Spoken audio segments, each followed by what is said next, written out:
Bismillahirrahmanirrahim. Assalamualaikum warahmatullahi wabarakatuh. Selamat pagi kelas 6. Alhamdulillah pada hari ini kita masih diberikan umur yang panjang disertai dengan sehat walafiat. Yuk gunakan fasilitas sehat ini untuk menyebar kebaikan. Baik, pada hari ini kita akan mempelajari pelajaran Sirah Nabawiyah. Bab 1, meneladani perjuangan tokoh agama Islam yang ada di Indonesia. Diharapkan pada pelajaran hari ini kita mampu mengidentifikasi tokoh-tokoh Islam di daerahnya masing-masing, kemudian bisa menceritakan sejarah perjuangan tokoh agama Islam, kemudian yang terakhir bisa meneladani perjuangan tokoh agama Islam di daerahnya masing-masing. Baik, kita langsung saja bagian yang A. Kita akan membahas tentang Syekh Nabawi Al-Bantani. Ya, beliau lahir pada tahun 1813. Beliau seorang ulama terkenal yang sangat berjasa menulis kitab-kitab agama Islam. Ya, nama lengkapnya adalah Abu Abdullah Al-Mut'i Muhammad Nabawi bin Umar Al-Tanari Al-Bantani Al-Jawi. Ya, ketika berusia 15 tahun, beliau sudah pergi ke tanah suci untuk menunaikan ibadah haji. Nah, ini ya.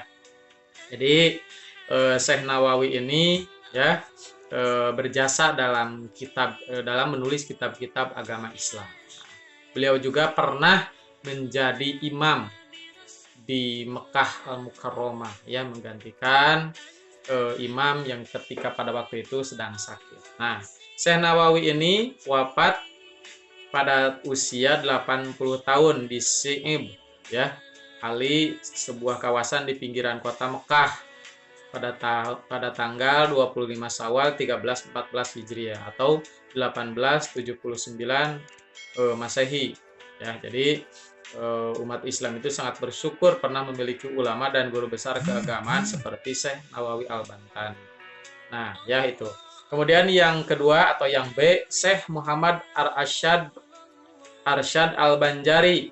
Nah, ini ya, jadi beliau ini adalah orang Kalimantan, ya, ulama di sana, seorang ulama Banjar yang lahir di desa Lokgabang, Martapura pada tahun 15 Safar 1122 Hijriah bertepatan dengan 19 Maret 1710 Masehi.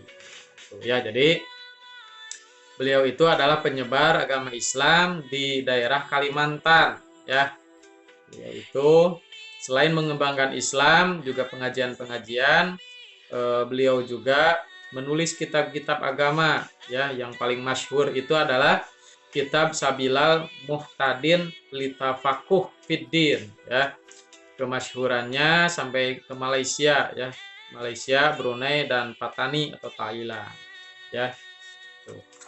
Kemudian beliau itu wafat pada usia 105 tahun dan dimakamkan di desa Kalampayan, ya, sehingga beliau juga dikenal dengan sebutan Datuk Kalampayan. Nah, yang ketiga adalah atau yang C, Syekh Muhammad Nafis Al-Banjari, ya. Muhammad Nafis adalah ulama paling berpengaruh di Kalimantan setelah Syekh Muhammad Arsyad Al-Banjari, ya. Beliau dilahirkan pada tahun 1148 Hijriah, ya, atau 1735 Masehi. Beliau hidup dalam kurun waktu yang sama dengan Muhammad Arsyad, ya, jadi sama, ulama besar yang sangat berpengaruh di Kalimantan. Pernah beliau tinggal di Betawi selama 2 tahun. Itu ya, jadi beliau itu adalah tokoh agama Islam yang berada di Kalimantan Selatan. Nah, kemudian yang selanjutnya yang keempat atau yang D, Syekh Yusuf Makassar. Syekh Yusuf Makassar adalah ulama kebangsaan bangsa Indonesia, ulama kelahiran Makassar ini menjadi tokoh ulama penyebar agama Islam hingga ke Afrika Selatan. Lahir beliau itu tahun 1627 Masehi di Goa, Sulawesi Selatan.